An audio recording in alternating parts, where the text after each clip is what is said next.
Olá, pessoal. Meu nome é Késia, eu sou advogada civilista, especialista em direito de família e sucessões, e eu vim hoje aqui falar sobre adoção e sobre um pouco do direito de família nos dias de hoje. A adoção, ela já existia antigamente, talvez não com esse nome, com certeza não com esse nome, mas como a figura do filho de criação, né? E a primeira vez que surgiu no direito a regulamentação da adoção foi no Código de 16, no Código Civil de 1916, que deu um panorama geral de como funciona a adoção. Mas a adoção no Código 16 era vista muito mais como um contrato do que propriamente o afeto, a vontade de ter um filho, né? E posteriormente, com a promulgação da Constituição de 88 e com a entrada em vigor do Estatuto da Criança e do Adolescente, de 1990, os trâmites ficaram menos burocráticos e foi instituído um cadastro nacional de crianças e adolescentes passíveis de adoção. Então a coisa ficou mais regulamentada, ficou mais disseminada, mais aberta. Mas eu acredito que as pessoas ainda não adotem hoje por alguns receios, alguns medos, talvez alguns mitos, né? A adoção em si, ela é muito mais do que você adotar alguém, é você ser escolhido, né? A adoção, eu acho que você é muito mais escolhido do que você escolhe. Eu vou explicar nos outros vídeos um pouco mais sobre os trâmites dessa adoção, de como é feita a adoção, mas eu ainda acredito que tenha algum preconceito em relação à adoção. Existe também a questão da idade, né? Muitos não querem adotar a criança já com 5, 6, 7 anos, ou adolescente. É mais difícil adotar. Então, eu acredito que não haja, talvez, tanta adoção por essas pequenas questões, assim, de talvez preconceitos, o medo também de carregar alguma carga genética, da família que veio, o medo também, acredito eu, de eventualmente o pai ou a mãe biológica aparecerem, a família aparecer e levar essa criança, o receio da perda. Então, é um tanto complicado ainda essa questão da adoção, porque existem algumas questões pessoais que às vezes quem deseja adotar não entenda ou tenha certos receios. Foi na Constituição de 88 que a roupagem da adoção, como é praticada hoje no Brasil, começou a ser construída. No artigo 227, parágrafo 6º da Constituição, ele fala que não há diferenciação entre filhos biológicos ou adotados. Também não há necessidade de os filhos havidos ou não do matrimônio são considerados filhos, né? Como antigamente aquele filho tido fora do casamento era o filho bastardo, era o filho ilegítimo. Então, entre filhos não há hierarquia, sejam esses filhos biológicos, sejam adotivos, sejam os socioafetivos, que eu vou falar um pouco mais pra frente. Então, filho é filho e não tem diferença. Então, tira a ideia do matrimônio, existia um matrimônio para que aí sim seja constituída a família. Posteriormente, o Estatuto da Criança e Adolescente, né, o ECA, de 1990, ele vem com todo o passo a passo de uma adoção, como é praticada hoje. E em seguida, a Lei 1210 de 2009 trouxe algumas inovações, como a diferença de idade entre adotante e adotado, que deve ser de 16 anos, ou seja, hoje uma pessoa de 20 anos pode adotar uma criança de 4 anos. Acho que eu fiz a conta certa. Mas vem trazendo esse conceito e traz essa premissa, né, esse requisito, e traz o conceito, que é um conceito que a gente utiliza muito no direito de família, que é o direito da família, que é o conceito da família extensa. Então, quando chega uma criança na família, quando surge a figura desse filho, esse novo integrante da família, ele é integrante de uma família como um todo. Então, o conceito de família extensa não é só o pai e a mãe que aparecem na vida dessa criança, né? Nessa questão de nascimento dessa criança. Também os avós, né? Os direitos para ela em relação a conhecer a sua família extensa, a ter direito a conviver com a sua família extensa, que são os avós, os tios, os primos, os irmãos, enfim. Então, essa lei também trouxe essa inovação, além do Cadastro Nacional de Adoção, que é um cadastro bastante interessante e bastante importante, porque ele há esse controle das crianças e adolescentes que estão para adoção e, né, os pais, né, os pretensos pais que entram nessa fila, porque há uma fila, não é vou pegar para adotar.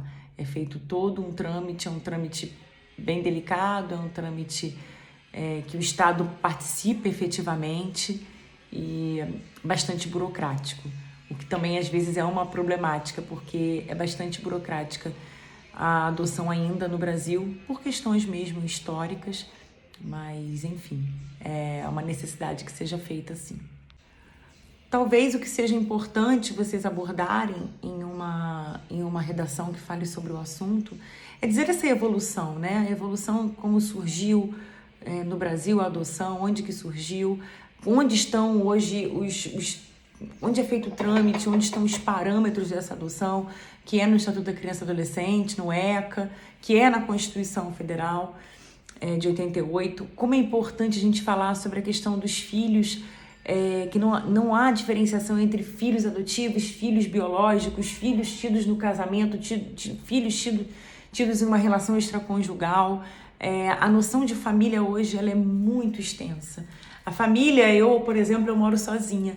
A família, o meu bem, onde eu moro, o meu apartamento, ele é protegido. Ele é um bem de família protegido pelo Estado e pelas leis. Eu sou uma família. Eu, vivendo em unidade, sou uma família. Então, como é importante a gente ter essa noção de família.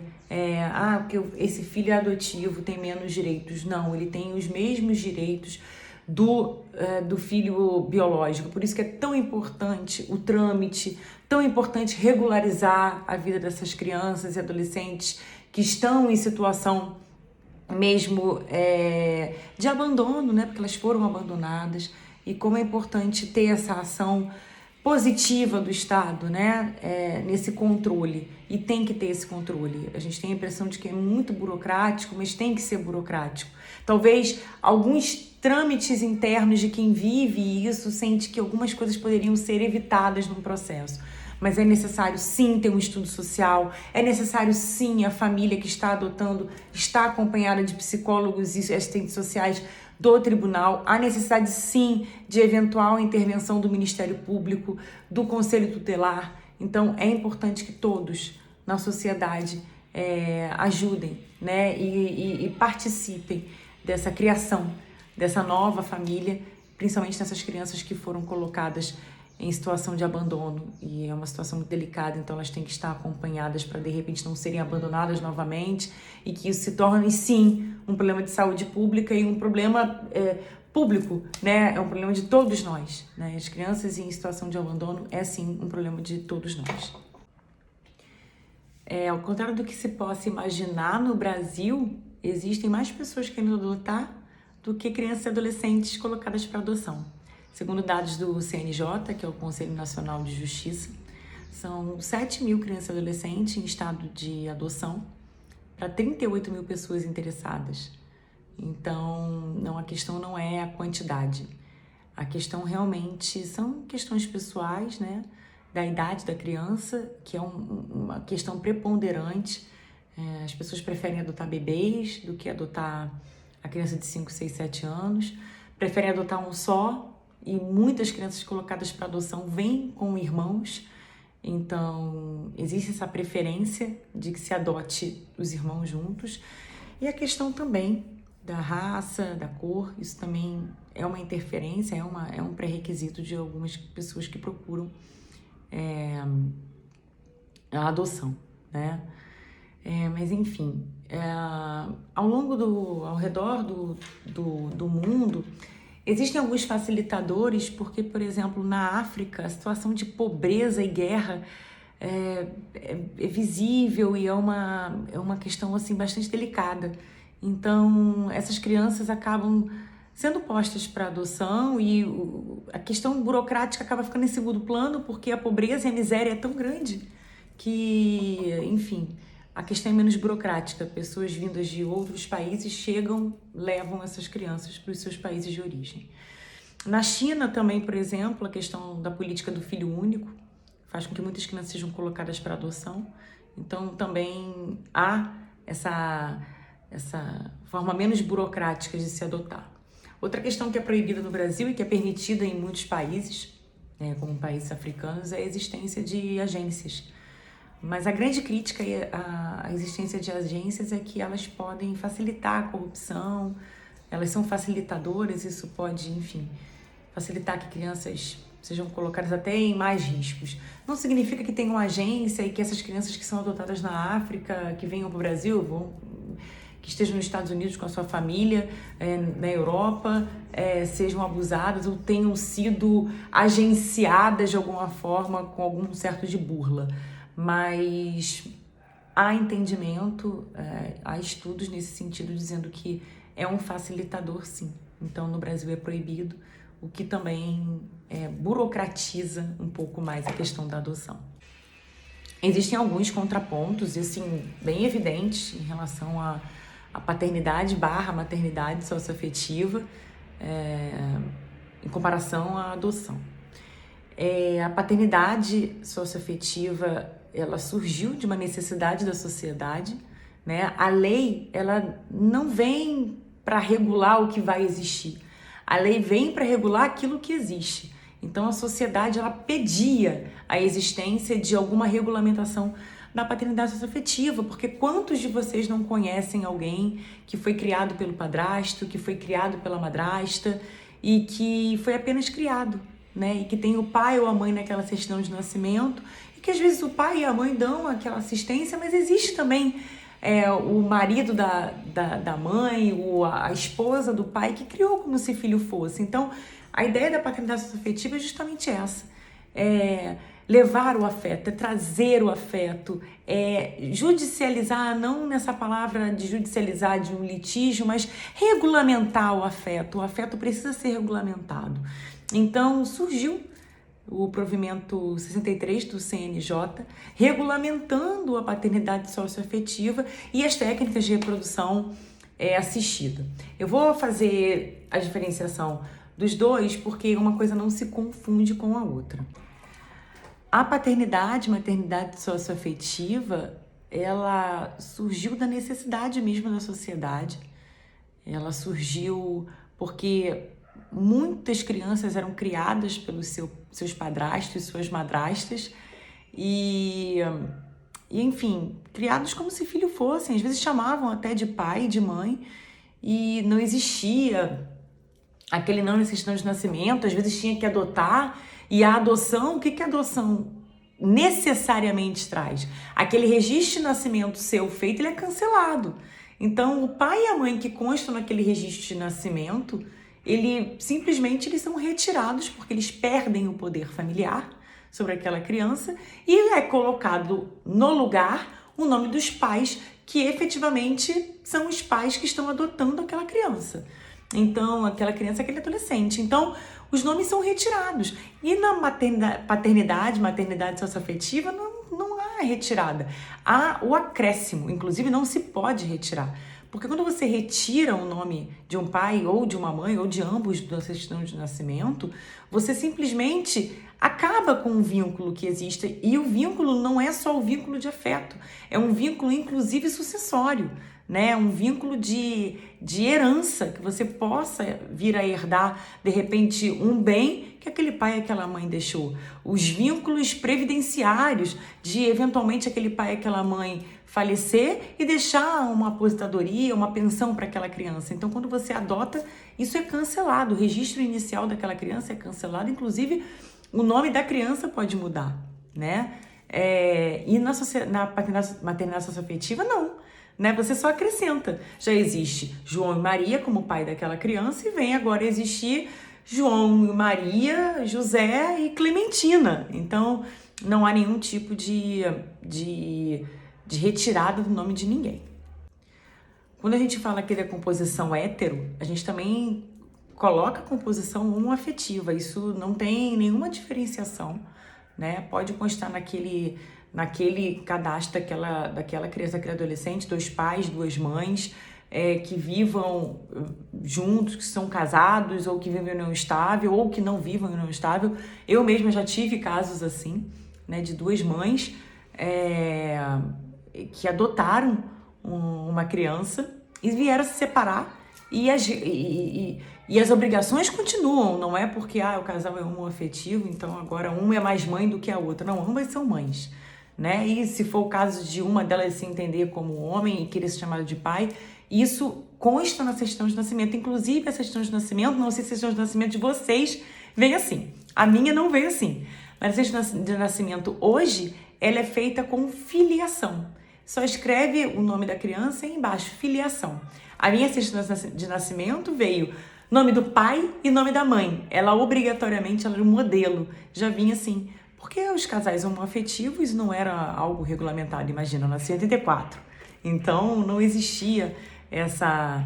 A sociedade já pedia por isso, mas não existia a regulamentação. E a Constituição de 88 igualitou, né? Todos são iguais perante a lei, homens e mulheres. Então, a ideia de filiação é diferente da ideia de paternidade e maternidade. Por isso que, quando a gente fala de paternidade socioafetiva, é um todo. Mas a paternidade, ela inclui paternidade e maternidade. Entenderam? A outra questão também que difere, né, a socioafetividade da adoção é que você pode fazer em cartório, né? E a adoção, ela tem um trâmite burocrático, judicial, o juiz decreta, né? Como eu expliquei, o cancelamento daquele registro inicial de nascimento, enquanto que na paternidade socioafetiva, não. Você chega no cartório e fala, eu quero reconhecer esse pai aqui também como pai do meu filho. E simplesmente o cartório faz esse registro, adiciona esse pai ou essa mãe na certidão de nascimento. Então, não há nenhuma necessidade da intervenção do Estado juiz nessa paternidade socioafetiva. A reprodução assistida, talvez vocês saibam melhor do que eu, porque é biologia, e a reprodução assistida ela pode ser homóloga ou heteróloga. E o provimento 63, ele vem justamente regulamentar essa questão da reprodução assistida heteróloga, né? Que é quando você usa material genético de um terceiro, né? E até mesmo a necessidade de uma barriga de aluguel, que a gente está falando, eu vou falar aqui barriga de aluguel, mas barriga de aluguel no Brasil não existe. Você não pode alugar uma barriga para gerar uma vida, pagar por isso. Você pode sim, uma mãe, uma irmã, uma prima pode gerar a vida, né, por você, mas não existe isso de barriga de aluguel, não pode ser mediante paga. Então, o provimento 63 também veio nesse sentido de regulamentar essa questão, porque é utilizado material genético de terceiros. Então, para que não haja eventualmente no futuro, né, a contestação dessa maternidade, dessa paternidade, então há necessidade sim de se regulamentar isso, né? O nome dessa mãe ou desse pai que doa o material genético não aparece na certidão de nascimento. Então, quando vai se fazer esse registro de nascimento, né, existem alguns requisitos, tais como um papel da própria clínica, né, que fez essa reprodução assistida. Tem que ter o papel dizendo como foi feito, com que material genético foi utilizado.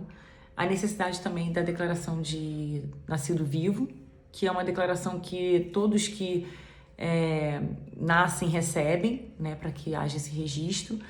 E caso haja, os pais, né, não se direcionem conjuntamente ao cartório para fazer essa certidão de nascimento, há necessidade de se demonstrar que vínculo que existe entre esse pai e essa mãe, se são casados, se vivem em união estável, né? Então, são pré-requisitos necessários, né? A gente fala, eu como advogada sinto que existe a necessidade de ser menos burocratizado algumas coisas, mas ao mesmo tempo existem coisas que precisam ter um mínimo, porque senão, infelizmente, a coisa vira um pouco fora da nossa cultura, inclusive, né? Existe a cultura da barriga de aluguel em países como a Indonésia, mas no Brasil não existe isso, né? E você, de repente, colocar na cultura de um país algo que não é regulamentado, isso pode gerar certas implicações. Então, o Estado, ele serve para isso. Ele serve para regulamentar o que é importante. E aí é uma opinião pessoal. Eu acho que o Estado, ele tem que regulamentar. Eu acho que nós temos que ter a nossa autonomia privada. Nossa autonomia da vontade, ela tem que ser utilizada na maioria das coisas, mas em coisas que envolvam essencialmente a vida de uma criança e de um adolescente, há necessidade sim da intervenção do Estado através do Ministério Público, através do Conselho Tutelar, através do próprio Estado, de psicólogos, de assistentes sociais, para que, enfim, as crianças não fiquem em situação mais vulneráveis, né? Porque as crianças já são vulneráveis por natureza. Espero que vocês tenham gostado. Tendo alguma dúvida, eu tenho um Instagram e no Facebook também. Não sei se vocês usam isso, né? Instagram, Facebook, que agora é tudo TikTok, enfim. Mas se quiserem me achar, eu tenho um Instablog, que eu acho que vocês nem sabem, nem sei se vocês usam esse tipo de linguajar, mas enfim. É o Tópico Familiar. Então, querendo saber mais alguma coisa sobre família e sucessões, eu tô por lá. Um beijo, prazer. Boa prova para vocês, não desistam dos sonhos de vocês. Um dia eu sonhei que eu seria formada em Direito e aqui estou eu, advogando e muito feliz naquilo que eu faço.